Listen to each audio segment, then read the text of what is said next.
لله رب العالمين والصلاة والسلام على أشرف الأنبياء والمرسلين وعلى آله وصحبه ومن تبعهم بإحسان إلى يوم الدين. Amma ba'd. Alhamdulillah, kita kembali melanjutkan kajian kita pada malam hari ini. Lanjutan pembahasan kitab Sahih Al-Imam Al-Bukhari rahimahullahu ta'ala rahmatan wasi'ah. Kita masih pembahasan kitab Al-Ilm.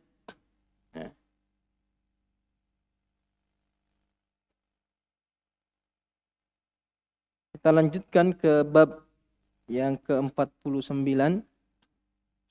Imam Bukhari rahimahullahu ta'ala berkata, babu man khassa bil ilmi qauman duna qaum karahata alla yafhamu. Bab orang yang mengkhususkan suatu ilmu, suatu pembahasan, suatu masalah terhadap satu kaum yang tidak disampaikan kepada kaum yang lain, orang yang lain. Khawatir atau tidak ingin ucapan tersebut, ilmu tersebut, pembahasan tersebut tidak dipahami atau disalahpahami. Jadi ini bab masih lanjutan dari bab sebelumnya. Kalau bab sebelumnya, orang yang meninggalkan suatu perbuatan, suatu amalan yang dianggap lebih baik, lebih kuat, lebih tepat, dia tinggalkan pengamalannya, dia tidak melakukan sesuatu amalan yang dianggapnya lebih baik, yang lebih kuat, khawatir akan menimbulkan masalah, menimbulkan fitnah, menimbulkan kemungkaran yang lebih besar. Ini dari segi perbuatan. Kalau bab ini dari segi penyampaian. Nah, ini termasuk adab dalam menyampaikan ilmu.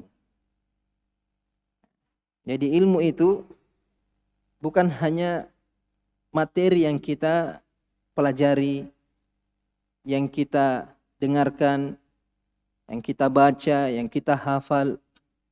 Tapi ilmu juga termasuk bagian daripada ilmu, dan puncaknya ilmu adalah pemahaman bagaimana menyampaikan dan mengamalkan suatu ilmu. Nah, itu juga butuh ilmu. Ya. Sebagaimana kita mempelajari ilmu-ilmu yang bermanfaat untuk kita amalkan, begitu juga kita mempelajari suatu ilmu dan kita pelajari bagaimana cara menyampaikannya, bagaimana cara menerapkan ilmu tersebut, terkhusus apabila berkaitan dengan orang banyak. Kalau untuk pribadi kita sendiri, ya, baik buruknya kita sendiri yang tanggung. Risikonya kembali kepada diri kita sendiri. Tapi kalau yang kita ingin kerjakan itu, yang ingin kita lakukan berkaitan dengan orang banyak, maka perlu pertimbangan yang lebih dalam. Dalam bab ini Imam Bukhari menyebutkan atau meriwayatkan satu hadis dan satu asar. Satu perkataan sahabat dan satu ucapan atau sabda Nabi sallallahu alaihi wasallam yang menunjukkan bahwasanya seorang itu harus selektif, memilih-milih apa yang ingin dia sampaikan. Materi yang ingin dia sampaikan harus disesuaikan dengan orang yang akan mendengarkan ilmu tersebut, agar manfaatnya lebih besar dan lebih sedikit kemungkinan keburukan atau kemungkaran yang kita tidak inginkan. Kemudian Imam Bukhari mengatakan waqala Ali. Ini asar yang disebutkan oleh Imam Bukhari sebagai dalil tentang judul bab ini. Dan Ali ibn Abi Thalib radhiyallahu taala anhu berkata, hadithun nasa bima ya'rifun. Sampaikanlah ilmu kepada manusia, ilmu yang mereka bisa memahaminya, yang bisa dijangkau oleh pemahaman mereka, yang bisa dicerna oleh akal mereka. Atuhibbuna an yukadziballahu wa rasuluh? Apakah kalian suka, ingin Allah dan Rasulnya didustakan karena menyampaikan sesuatu yang mereka tidak paham, akhirnya mengingkari, mendustakan Allah dan mendustakan Rasulullah sallallahu alaihi wasallam. Dia menyampaikan ayat, menyampaikan hadis, tapi bukan pada tempatnya, akhirnya orang menolak ayat tersebut, mengingkari ayat tersebut atau mengingkari hadis tersebut. Bukan karena mereka tidak beriman kepada Allah, bukan karena mereka tidak beriman kepada Rasulullah, tapi karena mereka tidak bisa memahami itu pembahasan, permasalahan. Nah, jadi jangan sampai kita ingin menyampaikan kebaikan, justru keburukan yang ditimbulkan karena apa yang kita sampaikan tidak sesuai dengan pendengar, tidak sesuai dengan pemahaman orang yang kita sampaikan ilmu tersebut. Imam Bukhari di sini menyebutkan matannya dulu, kemudian disebutkan sanadnya. Menyelisihi kebiasaannya. Biasanya Imam Bukhari menyebutkan sanad, kemudian matan. Di sini menyebutkan matan, kemudian Imam Bukhari menyebutkan sanad dari asar ini. Imam Bukhari mengatakan haddatsana Ubaidullah ibnu Musa an Ma'ruf ibn Kharrabuzi. Ma'ruf ibn Kharrabuz an Abi Tufail Amir ibn Wasilah al-Laythi. Abu Tufail Amir ibn Wasilah al-Laythi an Ali ibn Abi Talib bidzalika al-athar. Dari athar ini jelas syahid yang diinginkan oleh Imam Bukhari.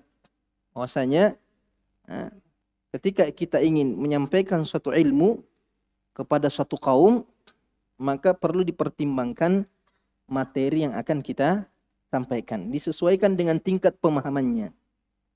Karena tidak bisa dipungkiri bahwa pemahaman seseorang itu berbeda-beda. Anak kecil tidak sama dengan remaja, remaja tidak sama dengan orang tua. Orang awam tidak sama dengan orang berilmu.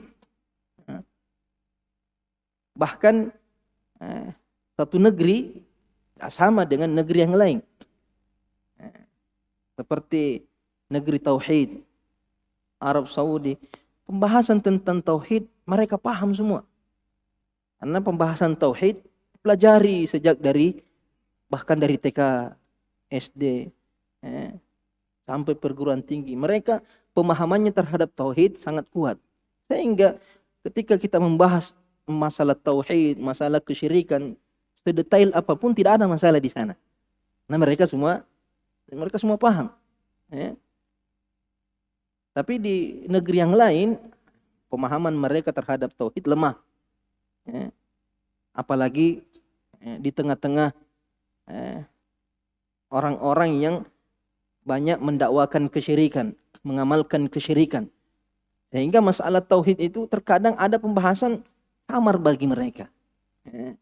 Tidak jelas bagi mereka, sehingga cara penyampaiannya harus lebih bijak, harus lebih hati-hati.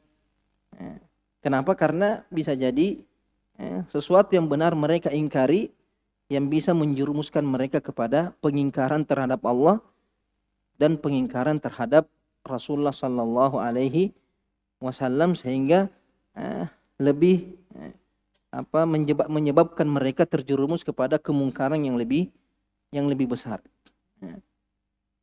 Makanya Abdullah bin Mas'ud juga pernah berkata di Sahih Muslim, beliau berkata, "Ma anta bimuhadditsin qauman haditsan." Ma anta bimuhadditsin qauman haditsan, tidaklah engkau menyampaikan suatu pembahasan, suatu ilmu kepada satu kaum, la tablughu uquluhum, yang mana pembahasan itu tidak sampai ke akal mereka, belum sampai atau tidak mampu dicerna oleh pemahaman mereka, illa kana li ba'dihim fitnah, kecuali ilmu tersebut akan menjadi fitnah terhadap sebagian kaum. Makanya di sini pentingnya kedalaman ilmu seseorang, bukan hanya memahami materi yang ingin disampaikan, tapi harus juga memahami kondisi, keadaan.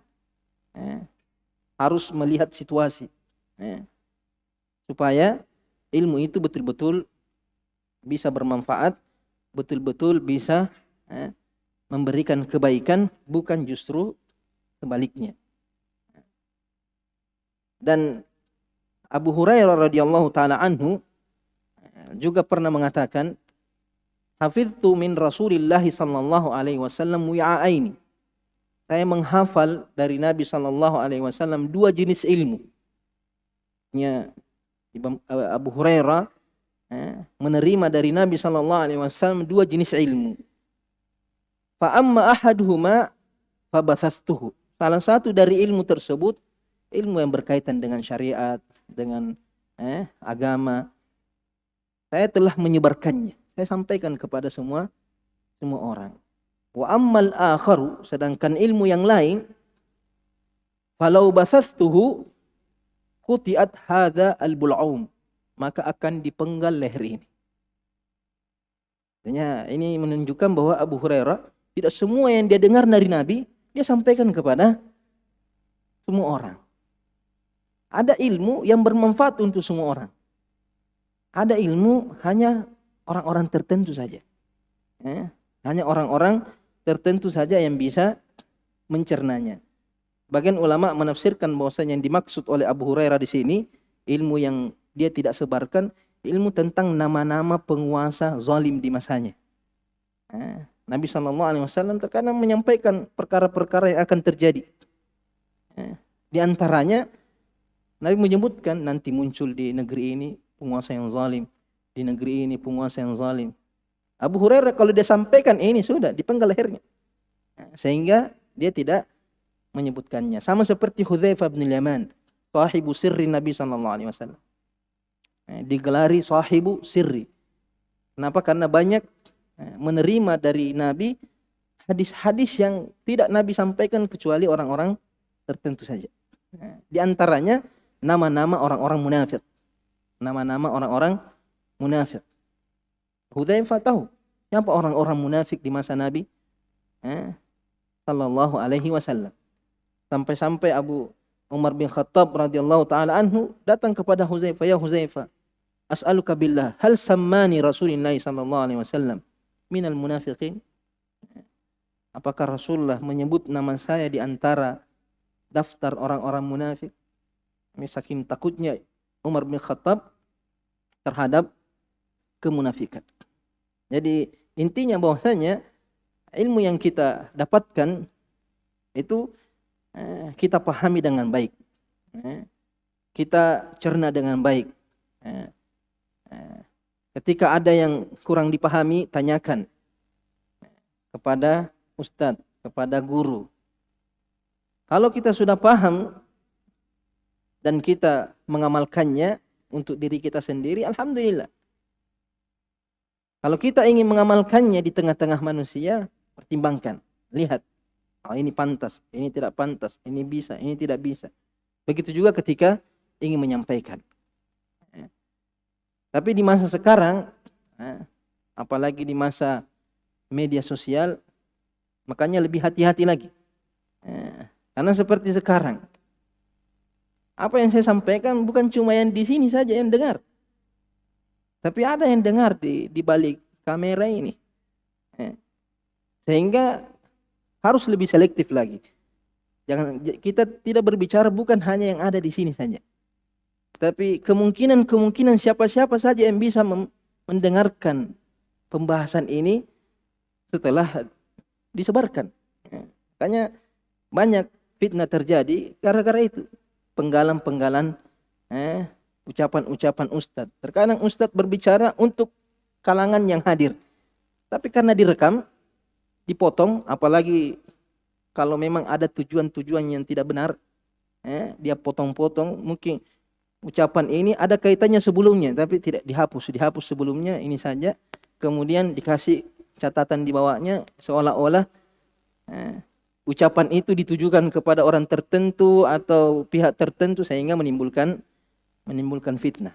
Makanya di masa sekarang kita lebih hati-hati lagi.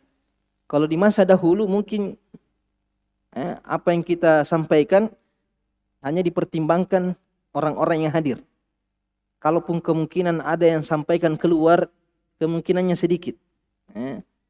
Tapi di masa sekarang, masa media sosial, ini perlu lebih hati-hati. Bukan berarti tidak boleh kita menyampaikan. Intinya perlu lebih maksimal lagi kehati-hatiannya. Kalau di masa para sahabat, masa Ali bin Abi Thalib, mereka hati-hati. Padahal di masanya masih banyak sahabat. Masih banyak orang-orang berilmu, masa tabi'in. Ketika masanya Ali bin Abi Thalib berarti sudah bercampur antara sahabat dengan tabi'in, mayoritas tabi'in. Tapi tetap Ali bin Abi Thalib memerintahkan orang-orang di masanya, dan tentunya kita di masa sekarang untuk lebih hati-hati dalam menyampaikan. Begitu juga Ibnu Mas'ud. Begitu juga dengan Abu Hurairah radhiyallahu taala anhu. Kemudian hadis yang disebutkan oleh Imam Bukhari dalam bab ini langsung dari Nabi SAW, menunjukkan bahwasanya ucapan Ali bin Abi Thalib, ucapan Ibnu Mas'ud yang saya sebutkan tadi, ucapan Abu Hurairah, itu bukan dari ijtihad mereka, tapi mereka pahami dari Nabi SAW, bahwasanya ilmu yang ingin kita sampaikan itu tidak semuanya. Bahkan Nabi di hadis yang lain mengatakan, kafa bil mar'i kadziban an yuhadditsa bi kulli ma sami'a. Cukuplah seseorang itu dikatakan berdusta kalau dia menyampaikan semua yang dia dengar. Ini sifatnya umum. Apakah informasi perkara dunia, informasi tentang perkara-perkara sosial, termasuk juga dalam ilmu agama. Bisa jadi kita mendengar sesuatu ucapan dari ustadz, jadi kita salah paham, langsung kita sampaikan. Tidak ada tatsabbut, tidak ada tabayun. Makanya Allah Subhanahu wa taala berfirman, wa idza ja'ahum amrun minal amni awil khaufi adza'u bih walau radduhu ila ar-rasuli wa ulil amri minhum la'alimahu alladhina yastanbitunahu minhum. Artinya jangankan berita-berita, informasi-informasi yang tersebar di tengah-tengah masyarakat, kita perlu tabayun. Ilmu agama sendiri yang sudah jelas-jelas ilmu yang bermanfaat, ilmu yang mengandung petunjuk dari Al-Quran dan Sunnah, tapi tetap juga harus kita selektif dalam menyampaikan ilmu yang akan kita sampaikan. Imam Bukhari rahimahullah ta'ala berkata, haddatsana Ishaq ibnu Ibrahim, ibnu Ibrahim ibnu Rahawai, qala haddatsana Mu'adz ibnu Hisham, qala haddatsani Abi Qatada, qala haddatsani Abi, qala haddatsani Abi, ay Mu'adz ibnu Hisham berkata haddatsani Abi, yaitu Hisham ibn Abi Abdillah ad-Distiwai, an Qatada, dari Qatada ibnu Di'amah as-Sadusi, An Anas bin Malik, dari Anas bin Malik radhiyallahu taala anhu, anna Nabiy sallallahu alaihi wasallam wa Mu'adz ridfuhu 'ala ar-rahli. Bahwasanya Nabi sallallahu alaihi wasallam bersamaan dengan Mu'adz yang berada di boncengan Nabi sallallahu alaihi wasallam di atas kendaraan. Artinya Nabi berkendara bersama Mu'adz dan Mu'adz berada di belakang Nabi sallallahu alaihi wasallam di atas kendaraannya. Qala, Nabi sallallahu alaihi wasallam bersabda, berkata, ya Mu'adz ibn Jabal, wahai Mu'adz ibn Jabal. Qala, Mu'adz menjawab, labbaika ya Rasulullah wa sa'daik. Labbaika, ini jawaban ketika seseorang dipanggil. Labbaika mutsanna. Artinya apa? Saya menjawab panggilanmu setelah panggilanmu. Yang setiap kali engkau memanggil, aku akan selalu memenuhi panggilanmu. Labbaika ya Rasulullah wa sa'daik. Begitu juga wa sa'daik, saya akan senantiasa membantumu, menolongmu ketika engkau membutuhkan pertolongan atau bantuan. Qala ya Mu'adz. Kemudian Nabi kembali memanggil, wahai Mu'adz. Qala labbaika ya Rasulullah wa sa'daik. Mu'adz menjawab, aku penuhi panggilanmu ya Rasulullah dan siap melayanimu ya Rasulullah. Thalathan, Nabi memanggil Mu'adz 3 kali dan Mu'adz menjawab dengan jawaban yang sama banyak 3 kali. Ini kebiasaannya Nabi sallallahu alaihi wasallam, idza sa'ala thalathan, wa idza sallama thalathan, wa idza ista'zana thalathan. Nabi senang melakukan sesuatu dengan jumlah yang ganjil. Allah witrun yuhibbu al-witr. Kemudian Nabi sallallahu alaihi wasallam memanggil Mu'adz, kemudian diam. Memanggil Mu'adz, kemudian diam lagi. Panggil 3 kali, kemudian diam, baru melanjutkan pembicaraannya. Ulama mengatakan hadza litanbih, untuk memberikan perhatian, ya, supaya Mu'adz betul-betul perhatian terhadap hadis ini, bahwa apa yang akan disampaikan Nabi ini bukan perkara yang ringan, perkara yang biasa, tapi perkara yang sangat penting, ya, supaya selalu diingat, selalu dikenang. Berbeda kalau Nabi langsung menyampaikan tanpa ada pendahuluan, bisa jadi akan mudah dilupa. Tapi kalau ketika seseorang itu mendapatkan ilmu setelah ditanya atau setelah kejadian-kejadian yang berkesan, biasanya ilmu itu akan bertahan lama, diingat, selalu dikenang. Karena dipanggil 3 kali diam. Kenapa Nabi panggil saya diam, panggil diam? Kemudian Nabi sampaikan, ini akan berkesan terhadap Mu'adz bin Jabal radhiyallahu taala anhu. Qala, Nabi sallallahu alaihi wasallam berkata, ma min ahadin yashhadu an la ilaha illallah. Tidak ada seorang pun yang bersaksi an la ilaha illallah wa anna Muhammadar Rasulullah. Saksi bahwa tiada sesembahan yang berhak disembah selain Allah dan Muhammad adalah utusan Allah. Sidqan min qalbihi. Dia ucapkan ini kalimat syahadatain dari hatinya dengan penuh kejujuran, bukan hanya di mulut saja, seperti orang-orang munafik. Mereka mengucapkan 2 kalimat syahadat hanya karena keinginan dunia, hanya karena takut hartanya, takut nyawanya. Atau terkadang mengucapkan ucapan atau kalimat syahadatain, tapi perbuatannya bertentangan dengan ucapannya. Katakan tidak ada sesembahan yang berhak disembah selain Allah, tapi dia pergi meminta kepada selain Allah. Pergi ke kuburan, meminta-minta. Padahal kita tahu doa huwal ibadah. Doa itu adalah ibadah. Sedangkan kaum matan tidak ada yang berhak diibadahi, tidak ada yang berhak disembah. Al-ilah ay al-ma'lu. Al-ma'lu ay al-ma'bud. Sesembahan artinya yang disembah, yang diberikan ibadah. Dan afdalul ibadah, bahkan huwal ibadah, adalah doa. Ibadah yang paling dicintai oleh Allah. Laisa syai'un akramu 'ala Allah min ad-du'a. Tidak ada sesuatu yang paling mulia di sisi Allah selain doa. Dia pergi meminta kepada selain Allah. Pada orang yang sudah meninggal, bahkan kepada pohon, kepada batu, kepada jin.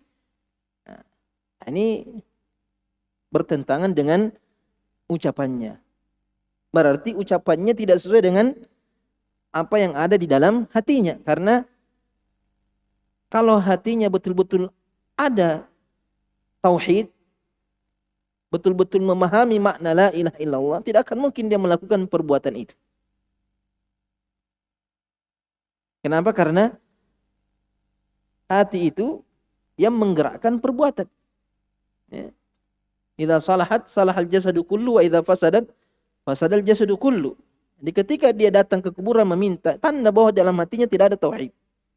Hanya di mulutnya saja, hanya lisannya saja yang mengucapkan dua kalimat syahadat. Makanya Nabi memberikan syarat, menunjukkan bahwa tidak semua orang yang mengucapkan dua kalimat syahadat diterima ucapannya. Kalau tidak memenuhi syarat ini, sidqan min qalbi. Jangankan Allah Subhanahu wa taala, manusia saja tidak mau menerima ucapan kalau tidak ada kejujurannya, tidak ada bukti. Manusia saja tidak mau menerima ucapan tanpa ada buktinya. Ucapan bertentangan dengan perbuatan, tidak ada yang mau menerima itu. Terus bagaimana dengan Allah Subhanahu wa taala? Bagaimana mungkin kalimat tauhid, kalimat syahadat bermanfaat di sisi Allah kalau tidak sesuai, tidak relevan dengan perbuatannya. Perbuatannya menunjukkan apa yang ada di dalam isi hatinya. Makanya kata Rasulullah, sidqan min qalbi, tidaklah seorang bersaksi tidak ada sesembahan yang berhak disembah selain Allah dan Muhammad adalah Rasul Allah. Rasul Allah artinya Muhammad diutus oleh Allah untuk menyampaikan agama, menyampaikan bagaimana cara beribadah kepada Allah. Tapi kenyataannya dia beribadah tidak melalui Rasulullah sallallahu alaihi wasallam. Beribadah tidak sesuai dengan apa yang disampaikan oleh Rasulullah. Berarti kau menganggap ada selain Muhammad yang diikuti selain beliau.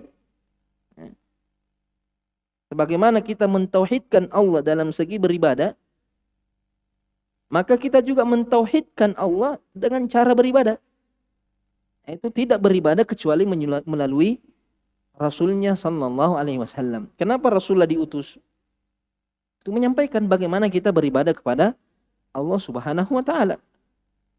Makanya Al-Hasan Al-Basri mengatakan ketika orang-orang mengaku mencintai Allah Subhanahu wa taala, Allah Subhanahu menurunkan firman-Nya sebagai ujian. Qul in kuntum tuhibbunallaha fattabi'uni. Kalau betul kalian mencintai Allah, betul-betul beribadah, ingin beribadah kepada Allah, tulus mentauhidkan Allah, semangat dalam beribadah, fattabi'uni. Tidak ada cara beribadah kepada Allah kecuali melalui Rasulullah sallallahu alaihi wasallam. Jadi kalau ucapan ini diucapkan jujur dengan hatinya, sesuai dengan perbuatannya, illa harramallahu alaihin nar. Kecuali Allah Subhanahu wa taala akan mengharamkan baginya neraka. Artinya tidak akan disentuh sama sekali dengan api neraka. Qala Mu'adz bin Jabal berkata, "Ya Rasulullah, afala ukhbiru bihin nasa fayastabshiru?" Tidakkah aku sampaikan berita ini kepada seluruh manusia. Siapa manusia yang dimaksud hadis ini? Sahabat Nabi SAW. Bukan orang biasa-biasa. Dia ingin menyampaikan kepada Abu Bakar, kepada Umar, kepada Utsman, kepada Ali, kepada Abdurrahman bin Auf, pada para sahabat. Bukan orang-orang yang baru masuk Islam, tidak. Saya mau sampaikan kepada manusia. Bolehkah saya sampaikan hadis ini kepada manusia supaya mereka bergembira, supaya mereka senang dengan ucapan syahadatnya. Qala, Nabi mengatakan, idzan yattakilu. Nabi mengatakan, kalau demikian kamu sampaikan hadis ini kepada mereka, mereka akan berpangkuh tangan. Mereka akan bergantung dengan ucapannya ini, kemudian mereka meninggalkan amalan. Di riwayat yang lain mengatakan la tukhbirhum fayattakilu. Jangan engkau sampaikan kepada mereka, khawatir mereka akan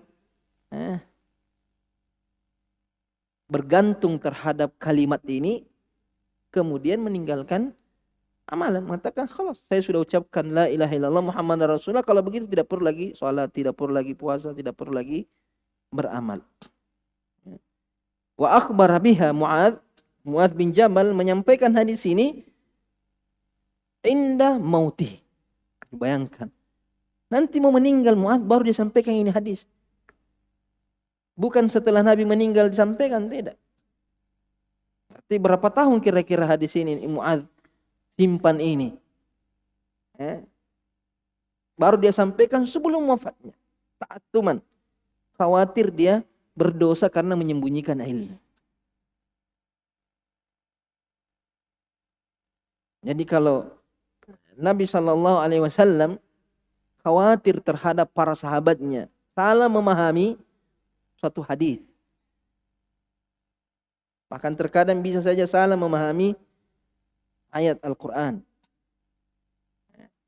maka tentunya kita di masa sekarang harus lebih hati-hati lagi. Bukan berarti tidak boleh, tapi harus lebih hati-hati pertimbangannya,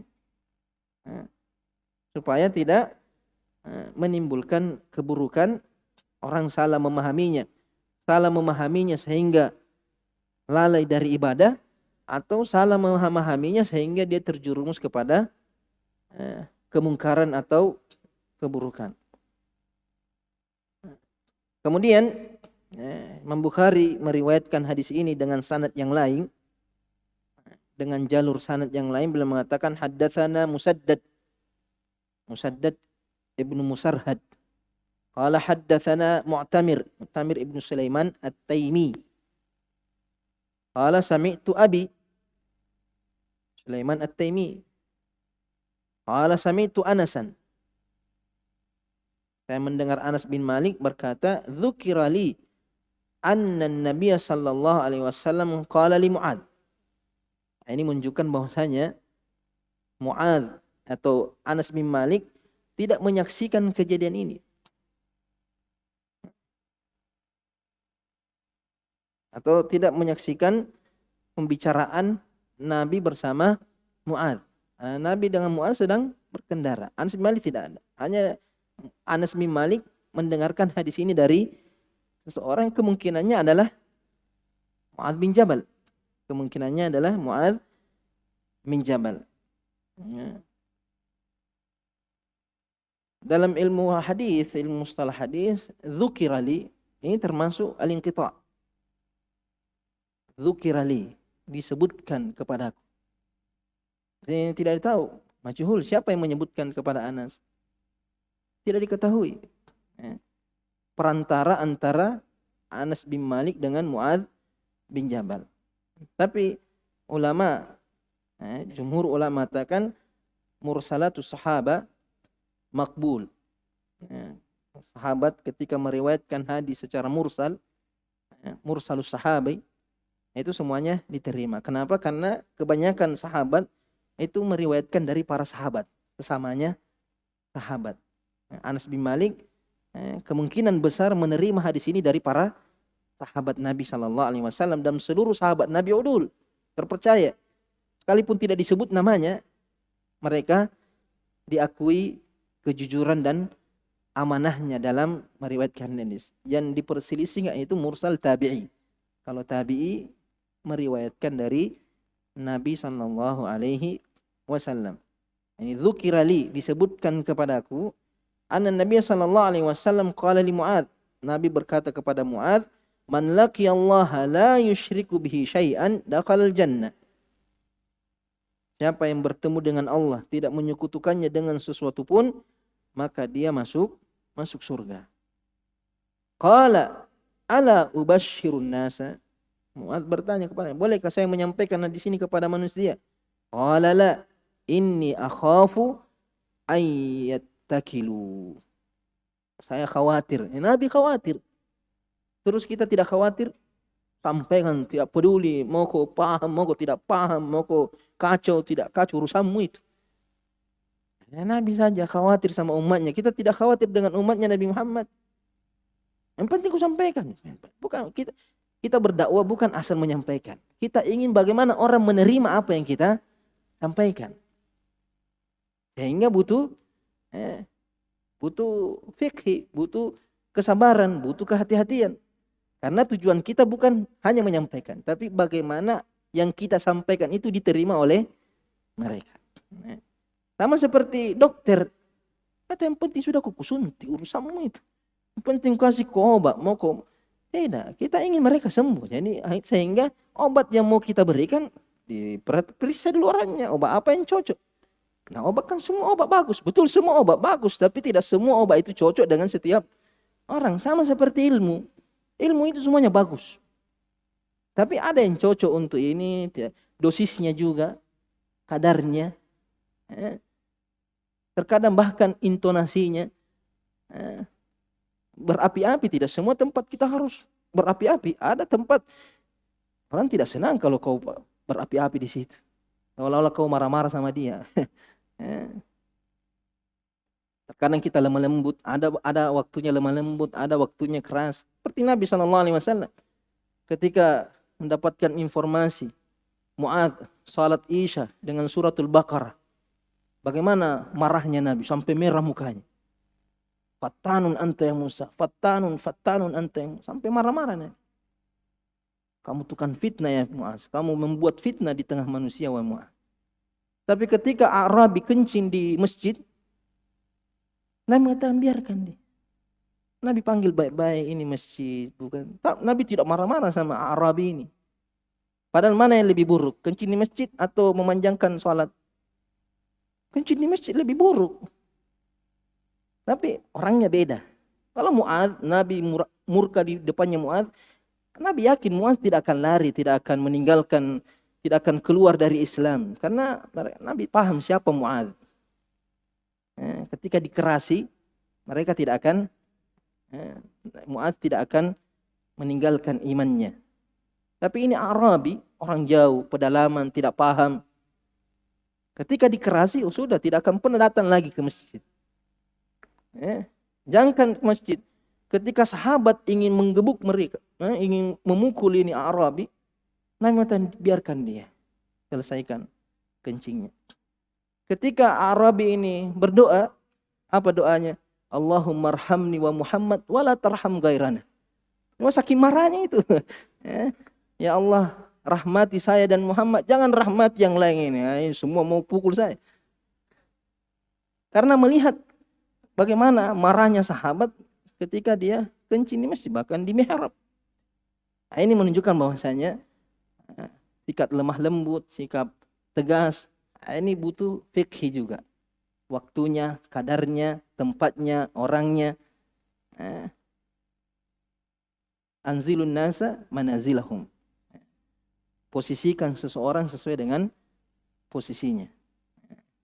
Jabatannya tidak sama ketika kita berbicara di depan para pejabat dengan orang yang biasa, depan para talibul ilmi, depan para ulama, dengan depan orang awam.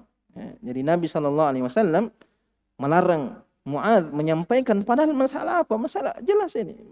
Man laqiya Allah la yusyriku bi syai'an dakhalal jannah. Kalau kita lihat apa masalahnya ini hadis? Apanya? Tapi bisa jadi sesuatu itu kita mudah. Jangan ukur orang lain dengan diri kita. Anu gampang sih ini, anu biasa sih. Apa susahnya? Iya, menurut kamu, tapi bisa jadi ada orang tidak paham. Berat menurut dia. Suatu yang ringan bagi kita bisa jadi berat menurut orang lain. Hanya kita perlu mengenal orang. Perlu mengukur standar orang lain. Tidak mungkin kita tahu semuanya, tapi mayoritasnya saja. Aglabiannya lah. Karena kalau mau diperiksa satu-satu semua orang, maka tidak akan mungkin. Tapi kemungkinannya, mayoritasnya. Oh tempat ini kebanyakannya seperti ini. Makanya ketika dipanggil berdakwah di suatu tempat, tanya kepada anunya. Ini orang di sini bagaimana modelnya? Sehingga materinya bisa disesuaikan dengan keadaan orang tersebut. Kondisinya. Terkadang kita mau khutbah, kita bahas ingin tentang bahagia, ternyata ada jenazah di situ. Ada orang sedang berkabung, masa kau bahas masalah? Harus pintar ganti judul. Harus pintar ganti judul. Judul yang sudah disiapkan sampai ada jenazah, bahas masalah kematian. Karena terkadang itu lebih mengena. Jangan sampai judul kita bertolak belakang dengan kondisi yang ada, apa yang dibutuhkan oleh orang-orang pada saat itu. Jangan sampai kita bahas masalah lain, orang mereka ada di tempat yang lain. Artinya yang mereka sedang diliputi permasalahan yang kita tidak peka terhadap permasalahan yang mereka hadapi. Ini bab yang disebutkan oleh Imam Bukhari dalam kitab ini. Kemudian bab selanjutnya, ada yang mau bertanya? Kalau ada pertanyaan, biasanya ada pertanyaan dan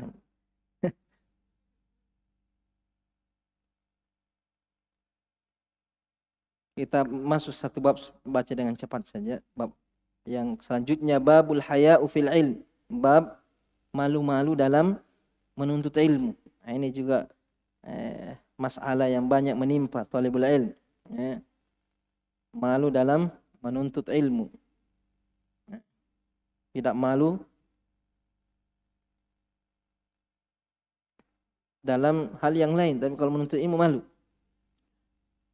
Wa qala Mujahid Ibn Jabr rahimahullah, la yata'allamul ilma mustahyin wala mustakbir. Artinya tidak akan menuntut ilmu, artinya sulit untuk menuntut ilmu orang yang pemalu. Wala mustakbirun. Pemalu artinya malu dibilang bodoh, malu dibilang tidak tahu, malu ketika keliru. Itu bukan sifat talibul ilmi. Talibul ilmi harus berani. Berani mengakui kesalahannya, berani mengakui ketidaktahuannya, berani keliru di depan gurunya, apalagi masih di depan gurunya. Karena daripada kita keliru di luar, mending keliru ketika di majelis ilmu. Karena kita diluruskan, ada yang mau meluruskan kita. Kita tahu kesalahan kita, daripada nanti di luar baru melakukan kesalahan, tidak ada lagi yang menegur dia. Apalagi kalau sudah diustadkan, sudah punya posisi kedudukan, sehingga tidak mendapatkan arahan dari orang lain. Tapi kalau kita masih penuntut ilmu, kita harus berani bertanya atau mengungkapkan apa yang ingin kita pelajari. Wala mustakbirun, tidak juga orang yang sombong. Orang yang sombong tanya, ku tahu semuanya apa Nabila. Ai sering hadir pengajian seperti itu. Akhirnya apa? Dia tinggalkan ilmu. Dia tinggalkan ilmu. Makanya di antara sebab-sebab penghalang ilmu adalah kesombongan. Kata Nabi SAW, la yadkhul jannata man kana fi qalbihi mithqala dzarratin min kibr. Tidak masuk surga orang yang di dalam hatinya sebesar dzarrah kesombongan. Ketika Nabi ditanya, ya Rasulullah, Di antara kami ada yang senam pakaiannya bagus, sandalnya bagus. Semata innallaha jamilun yuhibbul jamal, al-kibru batarul haq wa ghamtun nas. Ghamtun nas ini kesombongan. Artinya saya lebih pintar daripada saya sudah tahu apa yang dia bilang. Oh, saya sudah paham. Sehingga dia tidak mau berilmu. Dia tak mau menuntut ilmu. Makanya ulama mengatakan al-mutawadi'u aktsarhum ilman. Al-mutawadi'u aktsarhum ilman. Orang yang merendah itu adalah orang yang paling banyak ilmunya. Kal makanil munkhafid aktsarhum ma'an. Seperti tempat yang rendah itu lebih banyak menampung air. Tempat yang rendah, air selalu mengalir ke tempat yang rendah. Seorang penyair mengatakan, al-ilmu harbun lil fatal muta'ali, kal ma'i harbun lil makanil ali. Ilmu itu bermusuhan, bertentangan dengan pemuda yang sombong, merasa dirinya tinggi. Seperti air tidak akan mengalir ke tempat yang tinggi. Kemudian waqalat Aisyah, dan Aisyah berkata, ni'man nisaul ansar, sebaik-baik wanita adalah wanita Ansar. Lam yamna'hunnal haya'u ay yatafaqqahna fid din. Rasa malu tidak menghalangi mereka untuk memahami perkara-perkara agama. Athar Mujahid rahimahullah ini diriwayatkan oleh Abu Nuaim dalam kitabnya Hilyatul Auliya. Kemudian hadis Aisyah itu diriwayatkan oleh Imam Muslim dalam Sahih. Ketika Asma radhiyallahu taala anha bertanya kepada Nabi tentang mandi dari haid. Cara mandi haid, jika Nabi SAW setelah mandi, wanita itu mengambil kain, kemudian dia berikan parfum, kemudian dia bersihkan. Tatahhari bihi. Rasulullah SAW atau Fatimah, Asma mengatakan, kaifa tatahhar biha Rasulullah? Kalau tatahhari bihi, bersihkan dengan kain itu. Akhirnya Aisyah mendatangi perempuan itu, kemudian mengatakan, bersihkan tempat keluarnya darah. Artinya tempatnya itu keluar darah dibersihkan dengan kapas atau kain yang diberikan pewangi. Kalau setelah azan kita baca hadisnya ini. Azan dulu.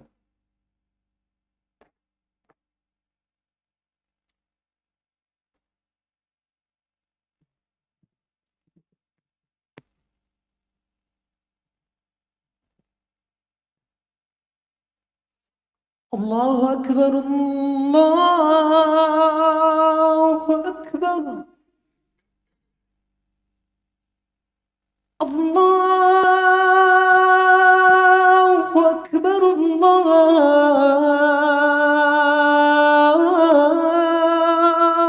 Akbar. Allah. Asyhadu an la ilaha illallah.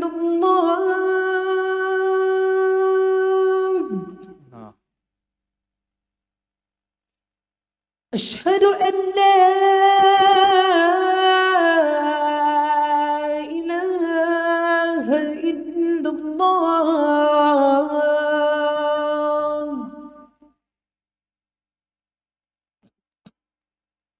أشهد أن محمد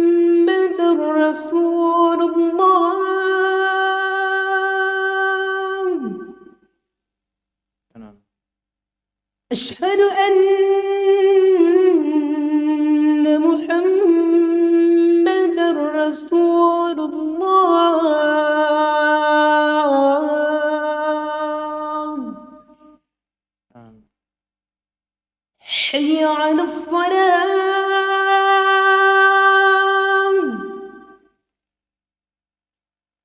حي على الصلاة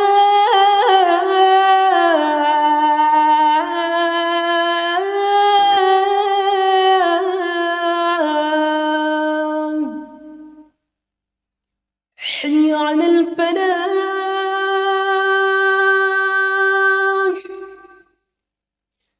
حي على الفلاح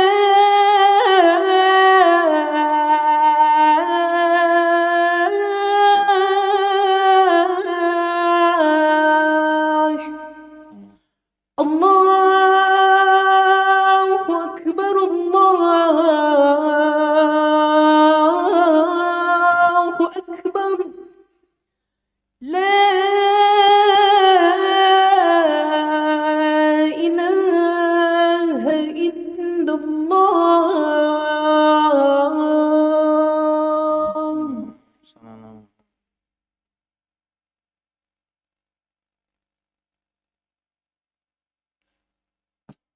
Imam Bukhari rahimahullah ta'ala berkata, haddatsana Muhammad ibn Salam. Muhammad ibn Salam, tidak bertasydid, ibn Salam. Qala akhbarana Abu Muawiyah Muhammad ibn Khazim ad-Darir. Qala haddatsana Hisham ibn Urwa an abihi Urwa ibn Zubair an Zainab ibnati Ummi Salamah. Zainab putri Ummi Salamah. An Ummi Salamah, istri Nabi sallallahu alaihi wasallam. Qalat ja'at Ummu Sulaim. Ummu Sulaim ibunya Anas bin Malik. Ibunya Anas bin Malik. Ila Rasulillah sallallahu alaihi wasallam qalat, ya Rasulullah, inna Allah la yastahyi minal haq. Allah tidak malu terhadap kebenaran. Ketika sesuatu itu kebenaran, sampaikan. Hal 'alal mar'ati min ghuslin idza ihtalamat? Apakah seorang wanita wajib mandi kalau dia mimpi basah? Qala Nabi sallallahu alaihi wasallam, idza ra'atil ma, kalau dia melihat air. Artinya kalau ketika dia bangun dari tidurnya dan mendapatkan air mani, maka wajib mandi. Sama seperti laki-laki.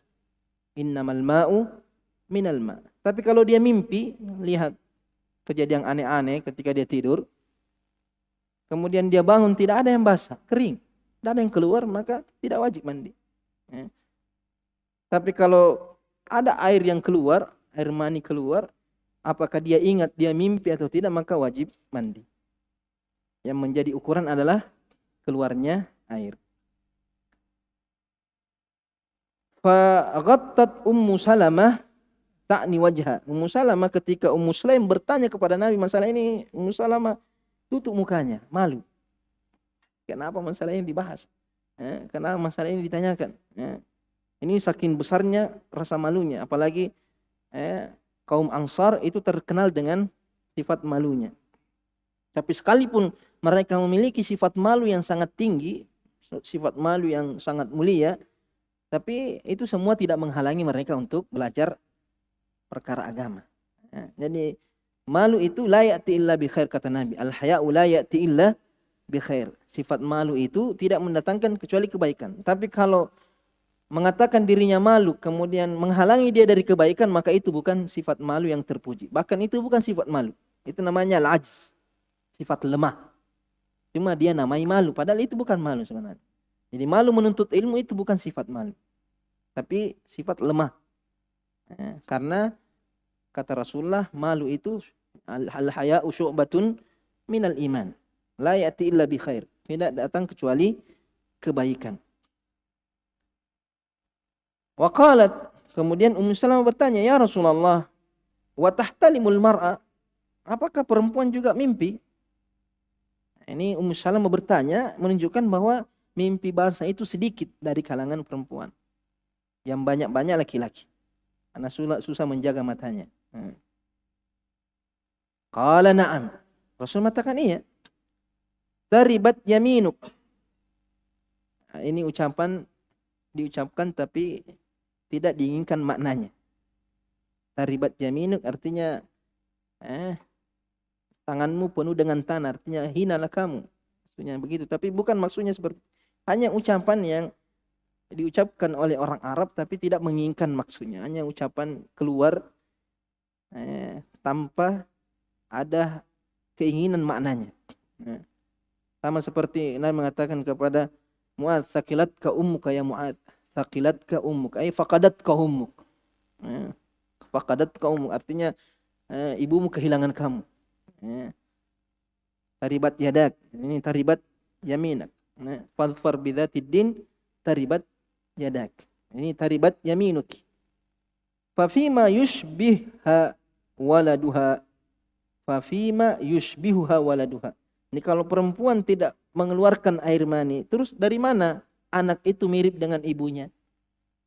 Jadi anak mirip dengan ibunya itu dikarenakan air mani dari ibunya. Makanya di dalam hadis Nabi SAW ketika ditanya bagaimana tentang penciptaan manusia, bagaimana anak itu menyerupai orang tuanya, kata Nabi, "Innar rajula idza ghasyal mar'a," seorang laki-laki kalau mendatangi istrinya, fasabaqaha ma'uhu, artinya air maninya lebih dahulu daripada air mani istrinya, maka akan mirip dengan bapaknya. Tapi kalau sebaliknya, wa idza sabaqa ma'uha kana syabahu laha, artinya lebih dahulu keluar daripada suaminya, maka mirip dengan ibunya. Di hadis yang lain, bagaimana penentuan laki-laki atau perempuan, kata Rasulullah, idza ala ma'ur rajul kana rajulan, wa idza ala ma'ul mar'a kana mar'ah. Jadi kalau air mani laki-laki lebih mendominan, lebih banyak, maka dia akan menjadi laki-laki. Kalau air perempuan lebih banyak, maka dia akan menjadi atau lahir dalam keadaan perempuan. Ini sebagian dari ilmu wahyu yang Allah berikan kepada Nabi SAW. Dalam masalah ini belum ada dibahas di masalah waktu itu, kecuali wahyu datang dari Allah Subhanahu wa taala, termasuk mukjizat Nabi SAW menyampaikan sesuatu yang di masa itu ini perkara gaib. Kalau di masa sekarang bukan lagi perkara gaib, artinya sudah disaksikan oleh ilmu pengetahuan. Tapi di masa Nabi, ketika Nabi mengucapkan di sini adalah perkara yang masih gaib menurut orang-orang di masa Nabi SAW. Yang jelas di sini syahidnya di sini Ummu Sulaim tidak malu menanyakan perkara seperti ini kepada Nabi SAW. Itu kalau bertanya langsung. Tapi kalau di masa sekarang mungkin bukan masalah malunya, tapi masalah fitnahnya. Apabila seorang wanita langsung bertanya kepada ustadz, apalagi kalau masih jomblo ustadznya, aduh, hati-hati. Bukan masalah malu tidaknya di sini, tapi masalah fitnah. Innallaha la yuhibbu al-fasad. Allah tidak suka keburukan. Apalagi sudah ada media sosial, tinggal langsung bertanya langsung. Begitu juga dengan kertas, itu lebih aman dari fitnah daripada langsung bertanya seperti. Tapi bukan berarti tidak boleh, bukan berarti tidak dibolehkan, karena terkadang ada masalah-masalah yang harus ketemu langsung. Ada perkara-perkara, mungkin masalah-masalah pribadi atau masalah-masalah yang sulit diungkapkan dalam tulisan, sehingga dia harus ketemu langsung dengan ustadz. Maka dibolehkan selama aman dari fitnah. Selama aman dari fitnah. Sudah kita bahas tentang mengkhususkan ilmu untuk wanita. Boleh, tapi itu yang penting aman dari fitnah. Kemudian hadis terakhir yang disebutkan oleh Imam Bukhari dalam bab ini, qala haddatsana Ismail. Ismail ibn Abi Uwais. Qala haddatsani Malik. Imam Malik. Ismail ini Rabibu Malik, anak tirinya Imam Malik. An Abdullah ibn Dinar, an Abdullah ibn Umar radhiyallahu taala anhuma, anna Rasulullah sallallahu alaihi wasallam qala inna minasyajari syajara, ada suatu pohon yang mana pohon ini la yasqutu waraquha, tidak pernah jatuh daunnya. Kalau tidak dijatuhkan tidak akan jatuh, bergantung terus di situ sekalipun sudah kering. Wahia masalul muslim. Perumpamaannya sama seperti seorang muslim. Hadithuni mahia. Sampaikan kepada saya, pohon apa itu? Nabi kasih teka-teki sama sahabatnya. Bertanya untuk melatih pemahaman mereka. Menguji pemahaman mereka. Fawaqa'an nasu fi syajaril badiyah. Orang-orang sahabat pada waktu itu larinya ke pohon yang ada di lembah-lembah. Ada matahan pohon ini, ada matahan pohon itu, pohon itu. Wa waqa'a fi nafsi annahan nakhlah. Ibnu Umar mengatakan dalam diri saya tahu kalau itu yang dimaksud adalah pohon kurma. Qala Abdullah bin Umar mengatakan fastahyaitu. Saya malu menjawab pertanyaan Nabi sallallahu alaihi wasallam. Kenapa malu? Nah, di situ ada Abu Bakar, ada Umar bin Khattab, ada Uthman. Nah, ini Abdullah bin Umar ini masih anak-anak. Nabi wafat, dia umurnya masih belasan. Sehingga malu. Merasa dirinya lebih pintar daripada sahabat yang lain. Faqalu ya Rasulullah akhbirna biha. Akhirnya tidak ada yang menjawab. Sahabat bertanya kepada Nabi, ya Rasulullah, beritahukan kepada kami pohon apa yang dimaksud. Qala Rasulullah SAW, hiyan nakhlah. Pohon itu adalah pohon kurma. Qala Abdullah bin Umar berkata, fahaddathtu abi bima waqa'a fi nafsi. Setelah kejadian ini pulang ke rumah, Abdullah bin Umar sampaikan kepada Umar bin Khattab bahwa tadi saya tahu jawabannya itu, bahwa pohon kurma, tapi malu Kak. Tidak berani saya menyampaikan jawabannya. Faqala, maka Umar bin Khattab berkata, la antakuna qultaha, seandainya kau mengucapkannya, ahabbu ilayya min ayyakuna li kadza wa kadza. Saya lebih senang daripada memiliki ini dan itu. Di riwayat itu humrun na'am, onta terbaik. Ini menunjukkan bahwasanya berprestasi itu membanggakan orang tua, termasuk birrul walidain. Terkadang kita tidak butuh prestasi, ranking ini, hafal ini, tapi terkadang itu bisa menjadi pintu berbakti kepada kedua orang tua. Membanggakan orang tua. Bayangkan ketika Ibnu Umar menjawab ini di hadapan para sahabat, siapa yang bangga? Ada bapaknya di situ. Anakku itu. Ya, maka. Dan itu sesuatu busyratun ajilah. Itu berita gembira yang baik, artinya selama itu kebaikan. Cuma yang dipertanyakan, kenapa Ibnu Umar malu? Di sini Ibnu Umar malu bukan berarti dia tidak ingin merendahkan para sahabat yang lainnya. Ini sopan santunnya. Cuma seandainya Ibnu Umar mau menyampaikannya, itu lebih afdal untuk membanggakan orang tuanya kepada para sahabat yang lainnya. Kemudian hadis ini juga sudah pernah kita bahas. Pohon kurma itu tidak jatuh daunnya. Nabi SAW menafsirkan la yaskutu waraqwa, di riwayat lain la yaskutu du'a'uhum. Artinya doa orang muslim itu tidak pernah sia-sia. Artinya setiap doa yang kita panjatkan tidak pernah sia-sia, pasti dikabulkan oleh Allah Subhanahu wa taala. Jangan pernah berpikir bahwa pernah kita berdoa itu tidak dikabulkan. Tidak. Ada Nabi SAW, "Ma min muslim yad'u bida'wah." Tidaklah seorang muslim berdoa dengan satu doa, laisa fihi qati'atur rahim.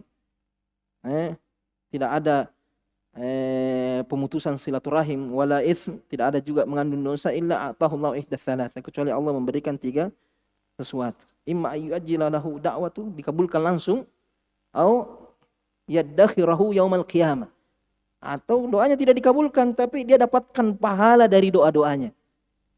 Artinya mungkin doa kita tidak dikabulkan. Kita ya Allah, saya mau uang, tidak dikasih, tapi pahala sudah dicatat bahwa kamu berdoa.